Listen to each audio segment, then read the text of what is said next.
नमस्कार दोस्तों, मैं महेंद्र कुमार साहू यूट्यूब के ऑनलाइन प्लेटफॉर्म में आप सबका स्वागत करता हूं। आज हम फिर चर्चा करेंगे छात्रावास अधीक्षक के पाठ्यक्रम सृजनात्मक के ऊपर। दोस्तों, यदि आप लोग पिछला वीडियो नहीं देखे हैं जिसमें आपका शिक्षा मनोविज्ञान, बुद्धि, व्यक्तित्व की अवधारणा, व्यक्तित्व भिन्नता, तो आप जाके चैनल पे जाके वीडियो देख सकते हैं। और साथ ही साथ आप चैनल को सब्सक्राइब कर लीजिएगा, वीडियो को लाइक करके अधिक से अधिक शेयर कर दीजिएगा ताकि आपको सबसे पहले वीडियो आगे का देखने को मिले। तो चलिए हम लोग आगे का चर्चा करते हैं सृजनात्मक के ऊपर। तो सृजनात्मक में सबसे पहले हम देखेंगे दोस्तों इसका अर्थ। सृजनात्मक क्या देखेंगे हम लोग? अर्थ देखेंगे। तो सृजनात्मक मतलब क्या होता है, इसका अर्थ में हम बात करेंगे तो एक नवीन दृष्टिकोण। क्या चीज है? एक नवीन दृष्टिकोण है। और एक मतलब होना चाहिए कई समस्याओं को अलग अलग या नवीन तरीके से समाधान करने का तरीका को ही हम क्या कहते हैं? सृजनात्मक कहते हैं। तो देख लेते हैं इसके अनुसार क्या है आपका। तो सृजनात्मक मौलिक चिंतन, नए प्रकार के संगठन, अलग अलग प्रकार के चिंतन, व्यवहार, पुरानी समस्याओं के लिए नवीनतम समाधानों, जीवन के भिन्न क्षेत्रों में नवीन दृष्टिकोण। मतलब इसका आशय यही निकलता है कि आपके जीवन में जितने भी मतलब चाहे वो समस्या हो, चाहे चिंतन हो, चाहे कोई संगठन बना रहे हो या किसी भी प्रकार की समस्या हो, उसका हम नवीन तरीके से, नई तरीके से उसका मतलब समाधान ढूंढना ही आपका क्या कहलाता है? सृजनात्मक कहलाता है। और ये जो योग्यता होता है ना, नए संबंधों का ज्ञान होता है। इस योग्यता के द्वारा क्या होता है? नए संबंधों का ज्ञान होता है। इसकी उत्पत्ति में चिंतन के परंपरागत प्रतिमानों से हटकर असाधारण विचारों का उत्पन्न होता है। ठीक है, जिसे हम क्या कहते हैं?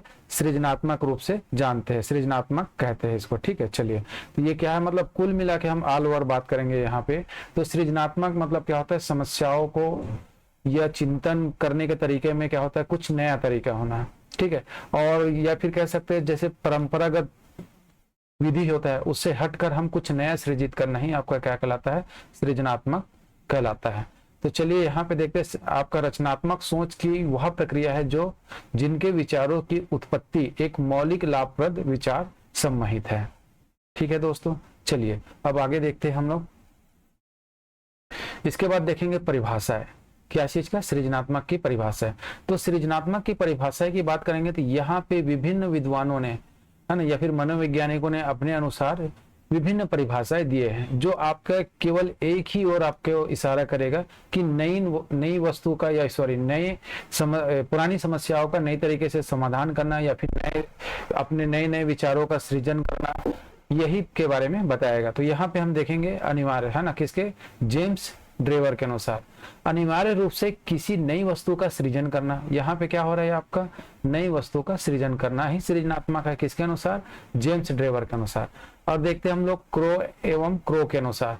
इसमें देखेंगे तो मौलिक परिमाणों को अभिव्यक्त करने की मानसिक प्रक्रिया, मतलब जो मौलिक बेसिक आपका परिणाम होता है उसको नए तरीके से, है ना, नए तरीके से आप कैसे आपका उसको प्रेजेंटेशन कर रहे हैं, इसी ये सब आपको किस पे डिपेंड करेगा? मानसिक प्रक्रिया के ऊपर। इसी को कहा गया है सृजनात्मक। किसने? क्रो एंड क्रो के अनुसार। चलिए अब आशुबेल के अनुसार हम देखेंगे तो यहाँ पे क्या है आपका? बौद्धिक योग्यता, व्यक्तिगत चर्य तथा समस्या, है ना, समस्या समाधान लक्षणों का सामान्यीकृत समूह। मतलब यहाँ पे वही चीज बताया जा रहा है, सामान्यीकृत समूह। मतलब बोलना चाहिए कि नए तरीके से, जैसे बौद्धिक योग्यता के आधार पर कोई भी व्यक्ति के, है ना, विचार है और आपका समस्या है, उसको नए तरीके से आपका समाधान करना और जो उसके लक्षण होते हैं वही आपका क्या कहलाता है? सृजनात्मक कहलाता है। यहीं पे देखेंगे डिहान के अनुसार।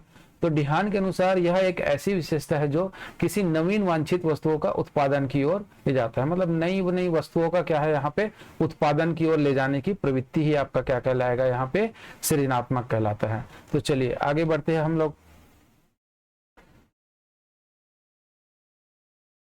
चलिए अब हम देखेंगे यहाँ पे सृजनात्मकता के तत्व, एलिमेंट्स ऑफ क्रिएटिविटी। तो इसके बारे में हम लोग चर्चा करेंगे।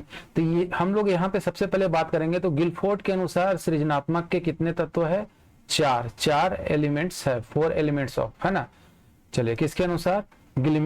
गिलफोर्ड के अनुसार। तो ये कौन कौन सा है? तत्कालिक स्थिति से परे जाने की योग्यता, अर्थात हम इससे ये कह सकते हैं कि वर्तमान की परिस्थिति से हटकर आगे की सोचना, या फिर हम क्या बोलना चाहिए, वर्तमान में रहकर भविष्य की प्लानिंग करना या सोचना, इसी चीज को क्या कहा गया है? तत्कालीन स्थिति से परे जाने की योग्यता होना चाहिए।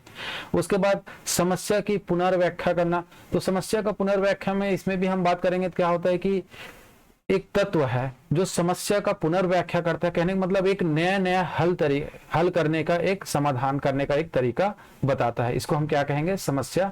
उसके बाद सामंजस्य, यहाँ पे क्या है? सामंजस्य स्थापित करना, है ना। किसी भी सृजनात्मक में क्या होता है, एक व्यक्ति में अगर है तो वो क्या करेगा, नए नए मतलब किसी भी समस्या के साथ अपना सामंजस्य स्थापित करके नए नए तरीका उसको हल करने के लिए या समाधान करने के लिए ढूंढ सकता है। और अन्य विचारों में परिवर्तन। तो यहाँ पे अन्य विचारों में परिवर्तन का मतलब ही तो वही है आपका सृजनात्मक, मतलब एक समस्या या फिर किसी विषय पे चिंतन कर रहे तो हमारे पास नए नए और कई प्रकार के विचार आएगा, इसी को हम क्या कहेंगे? अन्य विचारों के परिवर्तन। तो चलिए इसको हम थोड़ा सा डिटेल में देख लेते हैं क्या है, क्या कहते हैं इसके अनुसार। तत्कालीन स्थिति से परे जाने का मतलब क्या होता है? वर्तमान स्थिति से हटकर उसके आगे की ओर सोचना, ठीक है, जो चीज हम बात की उसी में है। और अपने चिंतन को मूर्त रूप देता है, ठीक है। मान के चलो किसी के बारे में सोच रहा है, जैसे कि हमने सोचे प्लेन बनाना है, तो प्लेन बनाने के लिए हमारे अंदर विचार आया, एक नए तरीका है, और इसको मूर्त रूप देना ही आपका क्या कहलाता है? आपका सृजनात्मक कहलाता है। या फिर उसके अंदर, ऐसे व्यक्ति के अंदर क्या होगा? आपका सृजनात्मक गुण पाया जाता है। समस्या का पुनर्व्याख्यान, मतलब इसके बारे में भी बताया कि समस्या की पुनर्व्याख्यान मतलब एक से कई, जैसे पुरानी से पुरानी समस्याओं का आपका देखेंगे तो कई प्रकार के और नए नए तरीके से हम उसके लिए समाधान निकाल सकते हैं, यही आपका समस्या का पुनर्व्याख्या कहलाता है। तो चलिए इसके बाद हम देखेंगे सामंजस्य के बारे में, यहाँ पे क्या बताया गया है आगे।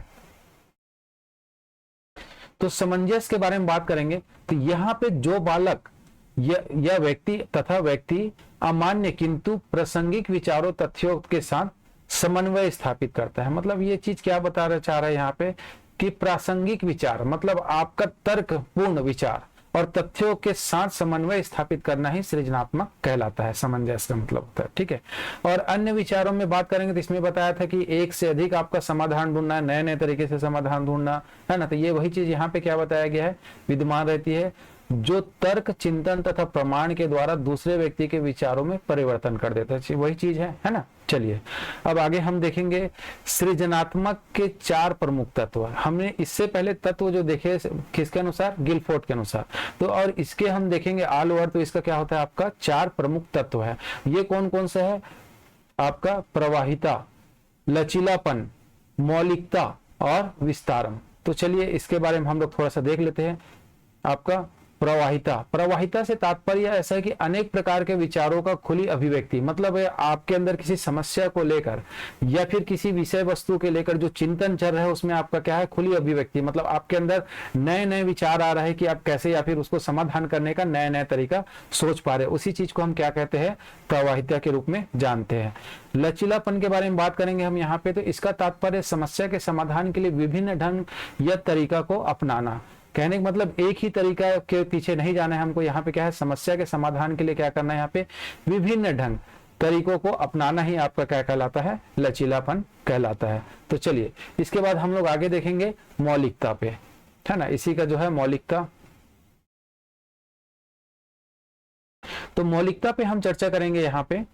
तो मौलिकता से तात्पर्य अनोखापन से, अर्थात विचारों को पूर्णतः नवीन अभिव्यक्त करना, मतलब कहने का मतलब कि हम जो, जैसे कि हमारे पास रोज नई नई समस्या आती है और कुछ पुरानी समस्या जो बार बार रिपीट होता है, तो हम जो पुराने तरीके से जिसको समस्या का समाधान कर रहे थे उसको ना करते हुए हम उसको परमानेंट सॉल्यूशन निकालना, यही चीज आपका क्या कहलाता है? मौलिकता। मतलब हम उसमें क्या कर रहे हैं? एक अनोखा और नवीन अभिव्यक्ति से बात कर रहे हैं, पूर्णतः जो विचार रहेगा आपका नया रहेगा और एकदम नवीन रहेगा, ठीक है।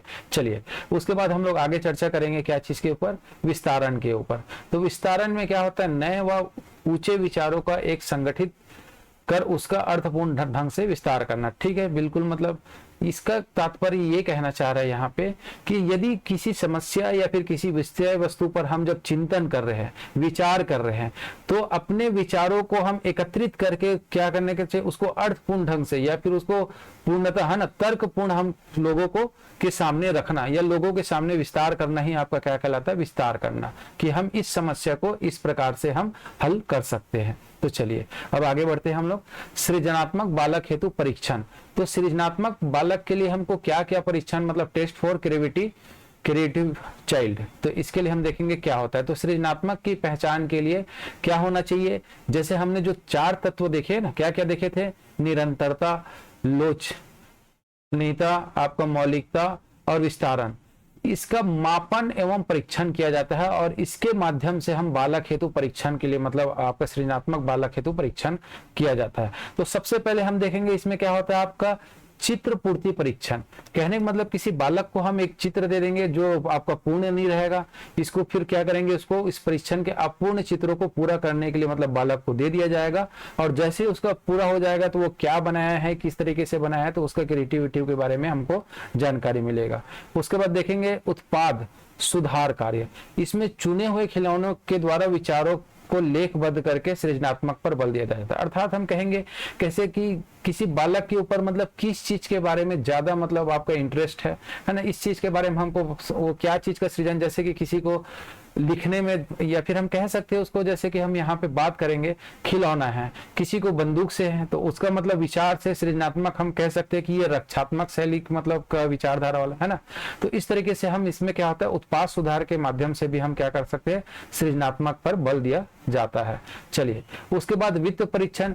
इस परीक्षण में वित्त में चित्र बनाया जाता है ना। उसके बाद टीन के डिब्बे में, इसमें खाली डिब्बे को नवीन वस्तुओं में सृजन कराया जाता है, मतलब खाली डिब्बे को दे दिया जाता है और उससे नए नए वस्तुओं का निर्माण करने के लिए बच्चों को कहा जाता है और जिसमें उससे क्या हमको इससे बालक का मतलब एक हेतु मतलब सॉरी बालक का क्या होता है आपका सृजनात्मक हेतु परीक्षण किया जा सकता है इसके माध्यम से। चलिए अब आगे देखते हैं हम लोग।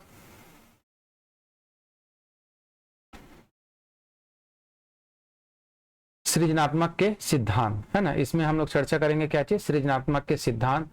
आपका ये आएगा प्रिंसिपल ऑफ क्रिएटिविटी है ना, प्रिंसिपल हो गया, ये आपका क्या रहेगा, प्रिंसिपल ऑफ क्रिएटिविटी है ये। तो प्रिंसिपल ऑफ क्रिएटिविटी में इसमें बात करेंगे तो कई मनोवैज्ञानिकों ने अपने अपने दृष्टिकोण के अनुसार सृजनात्मक के रूप में प्रस्तुत किए हैं और इसके अन्य सिद्धांत भी दिए गए है ना। तो सबसे ज्यादा हम बात करेंगे ये हमेशा आपका मनोविश्लेषण सिद्धांत।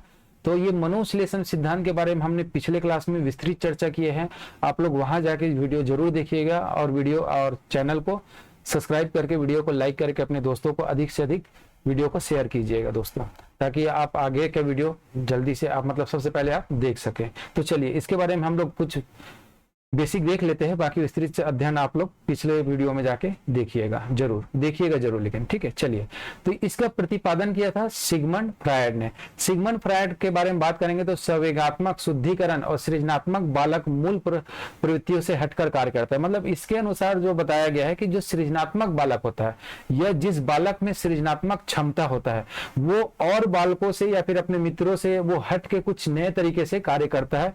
इसी चीज के बारे में इसने बताया है, किसने, आपका मनोविश्लेषणवाद सिद्धांत में किया है, बताया है किसने, सिगमंड फ्रायड ने। उसके बाद देखेंगे हम लोग क्या चीज, स्तर सिद्धांत। तो स्तर सिद्धांत का इसका प्रतिपादन किसने किया है, आई.ए. ट्रेलर ने। तो इसके अनुसार सृजनात्मक को क्रमिक स्तरों वाले पदानुक्रम के रूप में व्यक्त किया जाता है। किसमें आपका व्यक्त किया जाता है, पदानुक्रम है ना, मतलब स्टेप बाय स्टेप एक एक करके जो व्यक्त किया जाता है। इसके बारे में भी हमको यहाँ पे क्या चीज बताया गया है, आपका सृजनात्मक कि सृजनात्मक में आपका क्या क्या मतलब सिद्धांत है, उसके स्टेप बाय स्टेप को इसमें बताया गया। इसी चीज को आपको क्या कहा जाता है, क्रमिक स्तर सिद्धांत के नाम से भी जाना जाता है इसको। चलिए अब आगे देखते हैं दोस्तों हम लोग। उसके बाद देखेंगे हम लोग निवेश का सिद्धांत है ना। निवेश का सिद्धांत के बारे में चर्चा करेंगे, ये भी आपका सृजनात्मक से संबंधित है और इसका प्रतिपादन किसने किया है, स्टर्नबर्ग ने। यह 6 महत्वपूर्ण संसाधनों का एक क्रम है। क्या है आपका, 6 महत्वपूर्ण संसाधनों का एक क्रम है जिसके परिवेश, व्यक्तित्व, बुद्धि, कौशल, ज्ञान, अभिप्रेरणा के माध्यम से इस सिद्धांत का प्रतिपादन किया गया है। इस सिद्धांत का प्रतिपादन किसके माध्यम से किया गया है, याद रखना, परिवेश, व्यक्तित्व, बुद्धि, कौशल, ज्ञान और अभिप्रेरणा के माध्यम से है ना। चलिए तो ये हो गया आपका हमारा क्या चीज, आपका सृजनात्मक के सिद्धांत, प्रिंसिपल ऑफ क्रिएटिविटी। अब आगे हम लोग चर्चा करेंगे सृजनात्मकता को प्रोत्साहित करने के उपाय, मतलब किसी भी बच्चों में या बालक में सृजनात्मक में आपको प्रोत्साहन करने के लिए क्या क्या उपाय को हम लोग अपना सकते हैं, इसके बारे में चर्चा करेंगे। तो सबसे पहले आपको प्रोत्साहन कहने का मतलब इससे समझना है आपको, सृजनात्मक मतलब बच्चों में नया नया चीज सीखने की प्रवृत्ति को, मतलब हम लोग कैसे उसके अंतर्गत ये चीज को हम डेवलप कर सकते हैं, उसी बारे में यहाँ पे चर्चा करेंगे, है ना। तो सबसे पहले हम बात करेंगे मस्तिष्क उद्दोलन विधि। मस्तिष्क उद्दोलन विधि मतलब आप कह सकते हैं इसको आपका विचार मंथन, है ना। विचार मंथन के माध्यम से उसको मतलब क्या बोलना चाहिए, सृजनात्मकता को हम उसको विकास किया जा सकता है, ठीक है। चलिए आप, या फिर उसको प्रोत्साहित किया जा सकता है। और इस विधि को मतलब किसने दिया है, ऑर्सबोर्न ने, है ना। किसने दिया है, ऑर्सबोर्न ने इसको बताया, या फिर इस विधि का बताया है ना। चलिए उसके बाद बात करेंगे हम लोग लिंग से हटकर, है ना। यहाँ पे लिंग से हटकर होगा, ठीक है। क्या चीज, लिंग से हटकर, लिंग, है ना। लिंग से हटकर कहने का मतलब होना चाहिए जैसे कि लोग किसी समस्या के बारे में या किसी विषय वस्तु के बारे में जब विचार विमर्श या चिंतन कर रहे हैं, है ना, तो जब चिंतन चल रहा है तो अगर कुछ बालक ऐसे रहेंगे जो सभी लोग एक जैसे सोच रहे हैं लेकिन कुछ बालक अलग से सोच रहे हैं, तो उसको नए नए सोचने के तरीका को ही मतलब हटकर सोचना ही आपका क्या कहलाएगा, सृजनात्मक को प्रोत्साहन करने का, है ना। इसको हम इंग्लिश में कहते हैं out of the box thinking, ठीक है, मतलब out of the box thinking. उसके बाद हम बात करेंगे समस्या समाधान विधि। समस्या समाधान विधि में क्या होता है, इसमें मतलब बालकों को एक समस्या दिया जाता है और उस समस्या का फिर उन लोग क्या करते हैं, कारण ढूंढते हैं, उसके बारे में विश्लेषण करते हैं, उसके बाद हल करने का स्टेप बाय स्टेप। तो ये सारा चीज देखो दोस्तों, यहाँ पे भी हम लोग समस्या, इसके बारे में भी हम लोगों ने पिछले वीडियो में क्या किए, विस्तृत अध्ययन किए हैं। यदि आप लोग नहीं देखे हैं तो आप लोग कृपया करके वहां पे देख लीजिएगा, ताकि आपको समझने में ज्यादा समझ आएगा और आपको ऑब्जेक्टिव सॉल्व करने में सरलता होगी, ठीक है। चलिए, और आपका एग्जाम में भी काम आएगा, और साथ साथ आप लोग चैनल को सब्सक्राइब करना ना भूलें। तो चलिए, तो समस्या समाधान विधि मतलब समस्या को समाधान करने के लिए उसके अंदर क्या करना चाहिए, सोच या हल करने या समाधान करने का मतलब आपको विस्तृत करना, विकास करना, है ना, मस्तिष्क में। तो ये क्या कहलाता है, सृजनात्मक को प्रोत्साहित करना, है ना। चलिए, खेलों के माध्यम से बच्चों को खेल खेल में सिखाया जाता है कि मतलब बोलना चाहिए, है ना। तो इससे भी क्या होता है, सृजनात्मक को प्रोत्साहन मिलता है। उसके बाद देखेंगे रचनावादी मॉडल। तो रचनावादी मॉडल में क्या होता है, सीखने व रचनावादी मॉडल बच्चों को सृजनात्मक को प्रोत्साहित करने में बहुत ही महत्वपूर्ण भूमिका निभाता है। जैसे कि मान के चलो 4-5 बच्चों को बैठा दिए हम यहाँ पे, है ना, उसके बाद उनको अपने अपने अलग अलग तरीके से हम क्या कर दिए, ड्राइंग बनाने के लिए बोल दिए। तो इसमें क्या होता है कि इसमें भी क्या होता है, इससे उनको सृजनात्मक को प्रोत्साहन मिलता है ना। चलिए, उसके बाद फिर हम लोग आगे चर्चा करेंगे इसी विषय में, और कुछ पॉइंट है उसको हम लोग देखेंगे। चलिए, उसके बाद फिर हम लोग बात करेंगे सृजनात्मकता की विशेषताएं, ठीक। तो सृजनात्मक की विशेषता में हम देखेंगे यहाँ पे कि क्या क्या विशेषता होती है, ठीक है। तो जो सृजनशील बालक होता है उसकी बुद्धि लब्धि, मतलब आप कह सकते हैं हम आईक्यू, है ना, आईक्यू क्या होता है, 120 से ऊपर होता है, ठीक है। और इसके बारे में हम लोग जैसे 120 से ऊपर होता है, और किसी का भी आपका क्या होगा 140 या इससे अधिक होता है ना। तो इससे क्या होता है, वो बहुत ज्यादा अति प्रतिभाशाली होता है। इसके बारे में बुद्धि में हमने क्या किया है, विस्तृत अध्ययन किया है दोस्तों। इस वीडियो को भी आप लोग बुद्धि वाले सब्जेक्ट में जाकर वीडियो जरूर देखिएगा, ठीक है। सृजनात्मक में शिक्षा बाल केंद्रित होता है, और मैं बात कहूंगा दोस्तों कि वर्तमान में आपका मनोविज्ञान, शिक्षा मनोविज्ञान ही पूरा पूरा बाल केंद्रित पर आधारित है। हाँ, अगर हम लोग पुराने समय में बात करेंगे हम लोग, तो उस समय शिक्षा आपका शिक्षक केंद्रित था। अभी वर्तमान में क्या है, आपका शिक्षा बाल केंद्रित है ना। इसको ध्यान रखना। तो ये भी आपके सृजनात्मक क्या है, बहुत ही महत्वपूर्ण विशेषता है। उसके बाद हम बात करेंगे खेल, कहानी, लेखन, निर्माण संबंधी क्रियाओं से सृजनात्मक के विकास में सहायता मिलती है। बिल्कुल यहाँ पे क्या होता है, जैसे कि खेल के माध्यम से, इससे पहले देखे कहानी के माध्यम से, लेखन के माध्यम से, है ना, ये सब में भी आपका सृजनात्मक की विशेषता है। और इसमें बात करेंगे सृजनात्मक, ये भी बहुत महत्वपूर्ण पॉइंट है दोस्तों। प्रारंभ अगर बात करेंगे तो बाल्य अवस्था से होता है ना, और 30 वर्ष की आयु तक के क्या होता है, ये अपनी चरम सीमा पर होता है, जो सृजनात्मक सोच जो विकास करना है ना, ये भी एक विशेषता है। तो चलिए, उसके बाद फिर ये सृजनवादी है ना, ये सॉरी प्रिंट मिस्टेक हो गया है। सृजनवादी जो होता है, शिक्षा सबसे उपयुक्त उपागम है, मतलब ये सीखने का आपका क्या या फिर सिखाने का सबसे महत्वपूर्ण आपका क्या है, आपका विशेषताओं में से एक है सृजनवादी शिक्षा, ठीक। उसके बाद आगे चर्चा करेंगे सृजनात्मक चिंतन में व्यक्त समस्या समाधान के भिन्न भिन्न पहले, ये वही चीज है जो हमने किसमें बात किए थे इससे पहले, हमने देखे थे किसमें देखे थे, प्रोत्साहन में, है ना। तो यही सब के बारे में, समस्या के बारे में दे दिया जाएगा और उसको प्रोत्साहित किया जाएगा कि आप हल कीजिए। तो बच्चे अलग अलग तरीके से हल करेंगे, तो इससे आपका उनका चिंतन में विकसित होगा, मानसिक विकास होगा, जिससे उन लोग नए नए मतलब बोलना चाहिए आपका सृजनात्मक रूप से सोच सकते हैं। तो चलिए इसके बाद आगे देखते हैं। कोई भी सृजनात्मक अभिव्यक्ति सृजनकर्ता के लिए प्रसन्नता और आत्म संतोष का स्रोत होता है। बिल्कुल सही, एक विशेषता है। इसमें यह कहना चाह रहा है दोस्तों कि यदि मान के चलो कोई व्यक्ति सृजन करता है तो वो किसी भी चीज का अगर वो मूर्त रूप दे देता है अपने सोच को, अपने विचार को, तो उसको क्या होता है, आपका प्रसन्नता होती है और आत्म संतोष भी होती है, और ये सबका स्रोत भी होता है, ये है ना। चलिए आगे देखते हैं हम लोग इसके बाद।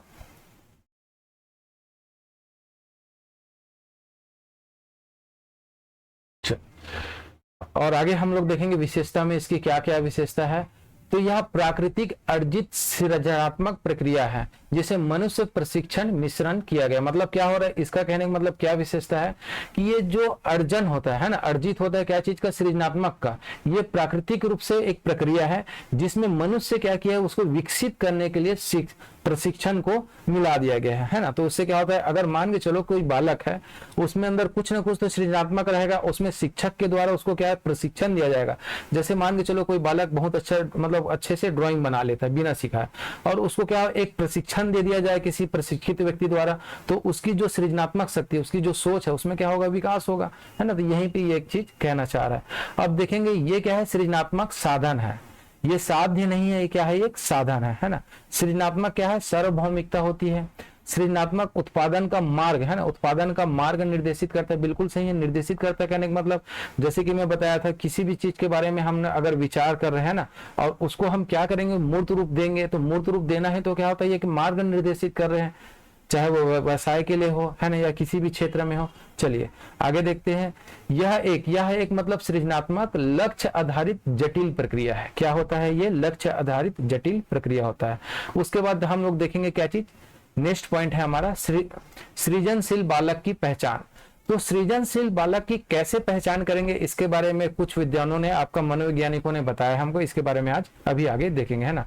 तो टोरेंस के अनुसार, तो टोरेंस ने अनेक सृजनात्मक व्यक्तियों को विचारों को अध्ययन किया, है ना। मतलब सृजनात्मक व्यक्तियों के व्यवहारों का क्या किया उसने, या विचारों का अध्ययन किया है, और अध्ययन करके क्या बताया गया है कि 84 व्यक्तित्व है ना विशेषताओं की एक सूची बनाया है। मतलब व्यक्तित्व की क्या बनाया है, जैसे जितने भी सृजन करता थे, है ना, सृजनात्मक व्यक्ति थे, उनके 84 व्यक्तित्व का क्या किया है, विशेषताओं का एक सूची बनाया है, और इसके अनुसार वो बताया गया है कि हम कैसे पहचान सकते हैं कि एक सृजन बालक में क्या क्या गुण होता है। तो चलिए इसके बारे में हम आगे देखते हैं। तो एक सृजनशील बालक में क्या होता है, अधिक तीव्र इच्छा शक्ति होता है। उनके अंदर क्या होता है, अधिक तीव्र इच्छा शक्ति होता है, आत्मनियंत्रण होता है, दूरदर्शिता के गुण पाए जाते हैं उसके अंदर, है ना। ये सब किसके अंदर होता है, सृजनशील बालक या व्यक्ति में, है ना। उसके बाद देखेंगे तो मौलिकता का गुण होता है उसके अंदर, भावनात्मक संवेदनशील अधिक पाई जाती है ऐसे लोगों में, ठीक है। और उसमें देखेंगे उच्च सैद्धांतिकता, है ना, और कलात्मक मूल्य होते हैं, स्वतंत्र निर्णय लेने की क्षमता होता है, जोखिम उठाते हैं, स्वतंत्र का भाव पाया जाता है, जागरूक होते हैं ऐसे व्यक्ति, कठिन कार्यों को करने में सक्षम होते हैं, रचनात्मक दृष्टिकोण होते हैं, है ना, और सृजनशील बालक हमेशा उत्सुक होते हैं। तो ये सब आपकी क्या है, इसके अंदर की मतलब पहचान करने की ये क्या होता है, गुण होता है ना। इसके माध्यम से अगर किसी भी बालक में ये सब है तो वो क्या है, सृजनात्मक बालक कहलाएगा। तो दोस्तों आज यहीं तक। जाने से पहले दोस्तों वीडियो को आप लोग चैनल को सब्सक्राइब करके वीडियो को लाइक कर दीजिएगा, और अपने व्हाट्सएप ग्रुप अपने दोस्तों को अधिक से अधिक शेयर कीजिएगा। चलिए आज यहीं तक, धन्यवाद।